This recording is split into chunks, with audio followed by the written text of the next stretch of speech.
जप तप और आध्यात्म की नगरी इन दिनों महाकुंभ के रंगों में रंगी है। देश विदेश से करोड़ों श्रद्धालु यहां आकर त्रिवेणी संगम में आस्था की डुबकी लगा रहे हैं। तीर्थराज प्रयागराज में एक मंदिर ऐसा है जहां दर्शन किए बिना श्रद्धालुओं की त्रिवेणी संगम की यात्रा अधूरी ही मानी जाती है। हम बात कर रहे हैं दारागंज के उत्तरी कोने पर स्थित नागों के राजा नाग वासुकी मंदिर की। गंगा नदी के किनारे बसा यह मंदिर आध्यात्मिकता का प्रमुख केंद्र है। यहाँ काल सर्प दोष से मुक्ति पाने के लिए हर साल लाखों लोग पूजा अर्चना करवाते हैं। माघ, अर्ध कुंभ, महाकुंभ के साथ ही नाग पंचमी, सावन आदि प्रमुख मौकों पर भी यहाँ भक्तों का तांता लगा रहता है। पौराणिक मान्यताओं के अनुसार नाग वासुकी के दर्शन किए बिना महाकुंभ स्नान अधूरा माना जाता है। देखिए, ये नाग वासुकी मंदिर है। शंकर जी के गले में जो नागराज हैं वही नाग वासुकी हैं। समुद्र मंथन जब हुआ था तो देवताओं ने इनसे प्रार्थना किया कि आप रस्सी बन जाइए तो हम अमृत कलश प्राप्त कर लेंगे। तो इन्होंने देवताओं के लिए अपना शरीर अर्पण कर दिया था। इनको रस्सी बनाया गया था, मदरचल पहाड़ को मथानी बनाया गया था। जब मंथन होने लगा तो पहाड़ नीचे जाने लग गया सागर में। जब नीचे जाने लगा तो विष्णु भगवान ने कछुए का रूप धारण करके नीचे पहाड़ के विराजमान हो गए। पहाड़ फिर ऊपर आया, समुद्र मंथन हुआ, उसमें से अमृत कलश निकला। विष्णु भगवान ने अपनी शक्ति से उस कलश में दो भाग कर दिए, एक तरफ मजरा, एक तरफ अमृत। विष्णु भगवान जो है देवताओं को अमृत पान करा रहे थे और राक्षसों को मजरा। राहु जान गया कि हमारे साथ छल कर रहे हैं देवता। वो सर्प का भेष बना करके और वो देवताओं की लाइन में चुपचाप बैठ गया। भूलवश विष्णु भगवान ने राहु को भी अमृत पान करा दिया। जब विष्णु भगवान ने स्मरण किया, अरे ये तो राहु है। जब तक सुदर्शन चक्र की गर्दन काटी, जब तक वो अमृत पान करके अमर हो चुका था, गर्दन तो कट गई पर एक राक्षस के दो राक्षस हो गए। ऊपर का धर राहु, नीचे का केतु, जो आज ग्रह में बैठ करके काल सर्प वगैरह में सबको परेशान करते हैं। अब इनके शरीर में अग्नि ज्वाला पैदा हो गई। देवता वहां से अमृत कलश लेके भागे, राक्षसों ने पीछा कर लिया। तो ये कहा कि कहीं अमृत छलकने न पावे। तो अमृत कलश की 4 बूंदें छलकी। एक बूंद प्रयागराज में, एक उज्जैन में, एक नासिक में, एक हरिद्वार में। 4 जगह महाकुंभ लगता है। अब इनके शरीर में अग्नि ज्वाला पैदा हुई। इन्होंने कहा विष्णु भगवान से कोई ऐसा स्थान दीजिए जहां रहकर मैं कुछ दिन और लोगों की सेवा कर सकूं। तो इनको प्रयागराज में गंगा किनारे दारागंज में मंदिर के सामने उनको स्थान दिया। ये लगभग 7000 वर्ष लगभग गंगा जी में पड़े रहे। नाग देव करके लोग प्रणाम करते थे। इनकी महिमा कोई नहीं जानता था। भारत के अंदर पहला यज्ञ प्रयागराज दशाश्वमेध घाट में ब्रह्मा जी ने किया था। वहां शंकर जी की स्थापना किए थे। जब यज्ञ करने लग गए ब्रह्मा जी तो सब देवता वहां सम्मिलित हुए। बासुकी जी भी गए। जब यज्ञ के पश्चात देवता अपने अपने स्थान को जाने लग गए वापस, तो बासुकी जी आने लग गए। तो विष्णु भगवान ने कहा, ये ब्रह्मा जी अब बासुकी जी को यहीं स्थापित कर दिया। बहुत दिन से पढ़े, इनकी महिमा कोई नहीं जानता। तो ये थोड़ा नाराज हुए कि इतने दिन से पढ़ा हूँ मैं, अब मुझको पढ़ा रहने दीजिए।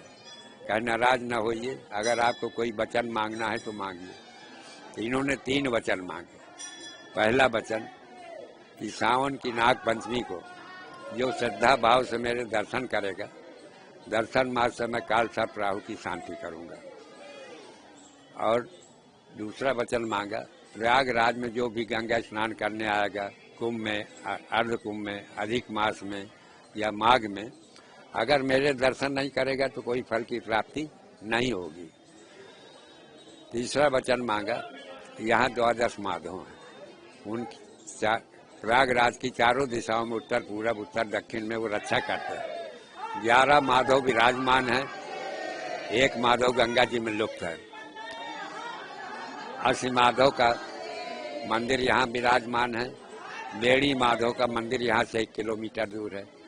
असी माधव, बेड़ी माधव दोनों मंदिर पहले यहीं विराजमान थे। गंगा जी में दोनों मंदिर ध्वस्त हो गए। बेड़ी माधव की एक मूर्ति हमको नीम के नीचे मिली, हमने उसको स्थापित कर दिया है मंदिर में, और नई मूर्ति भी हमने वहाँ पर स्थापित कर दिया है। अब जब यहाँ पर शाम को आरती होती है 9:30-10 बजे, तो बेड़ी माधव जी का बिस्तर यहाँ लगाया जाता है और आरती के पश्चात सुबह बेड़ी माधव अपने स्थान को प्राप्त करते हैं। पंडित श्याम बिहारी के मुताबिक जब मुगल बादशाह औरंगजेब भारत में मंदिरों को तोड़ रहा था तो वह नागवासुकी मंदिर को तोड़ने खुद पहुंचा था, लेकिन वह मंदिर को तोड़ न सका। औरंगजेब ने हिंदुस्तान की सभी शक्तियों को खंडित करना चाहा था।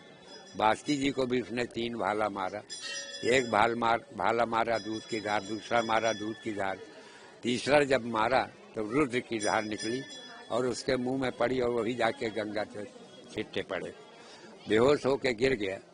सिपाही यहाँ से उठा करके दशाश्वमेध घाट गए। दशाश्वमेध घाट जाते जाते उसको होश आ गया।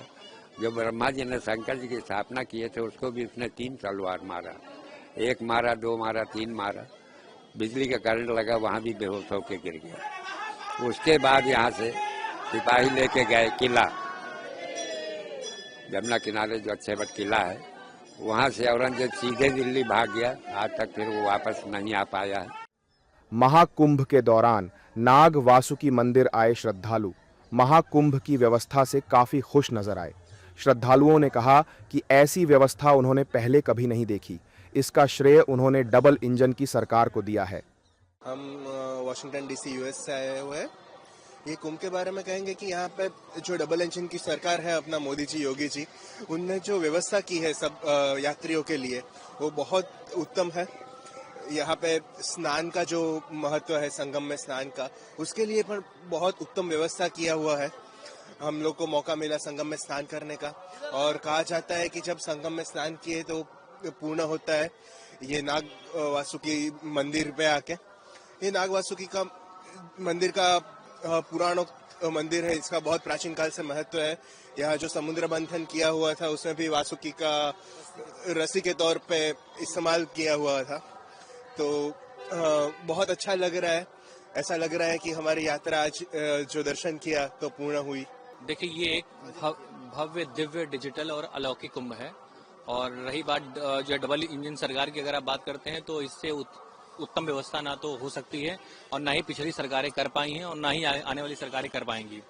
जिस तरह की व्यवस्था माननीय योगी जी और माननीय मोदी जी की जो है नेतृत्व में हो रही है, ऐसी सुविधाएं ना तो आज तक हुई थी ना देखने को मिली थी। कुंभ मेले में आता है, उनको नागवासी के दर्शन करना बहुत जरूरी रहता है, तभी तुम्हारा पूर्ण कुंभ होता है। और यहाँ की जो व्यवस्था है वो इसके पहले जिंदगी में हमने कभी नहीं देखे। आज मेरी 62-63 साल की उम्र हो गई है, मैंने कभी नहीं देखा। मोदी योगी जी जो है वो हमारे हिंदुत्व को बढ़ावा दे रहे हैं और वो सारे काम कर रहे हैं। उन्होंने आना चाहिए, उनको लोगों ने सपोर्ट करना चाहिए, हिंदुओं ने हिंदू एकता रहना चाहिए और सबने मिलकर के अपने यहाँ पे जो है उद्धार के लिए वो कर रहे हैं, उनके साथ में समय देना चाहिए। नाग वासुकी मंदिर का विशेषता ये है, मंदिराचल में जब मंथन हुआ था, अमृत मंथन के समय नाग वासुकी ने अपने आप को समर्पित किए थे रस्सी के रूप में। उसी के द्वारा यह मंथन का नाग वासुकी को की मान्यता है कि यहाँ पे महाकुंभ में स्नान करने के बाद इनके दर्शन करना अति आवश्यक है, जिससे कि आपके सर्प दोष अन्य पाप सब नष्ट हो जाते हैं। महाकुंभ को भव्य और दिव्य बनाने के लिए योगी सरकार ने प्रमुख मंदिरों का जीर्णोद्धार और कॉरिडोर का निर्माण कराया है।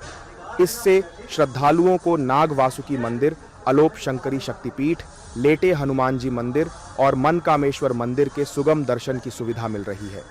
इन ऐतिहासिक और आध्यात्मिक स्थलों का विकास न केवल धार्मिक पर्यटन को बढ़ावा देगा, बल्कि सनातन संस्कृति के गौरव को भी विश्व पटल पर स्थापित करेगा।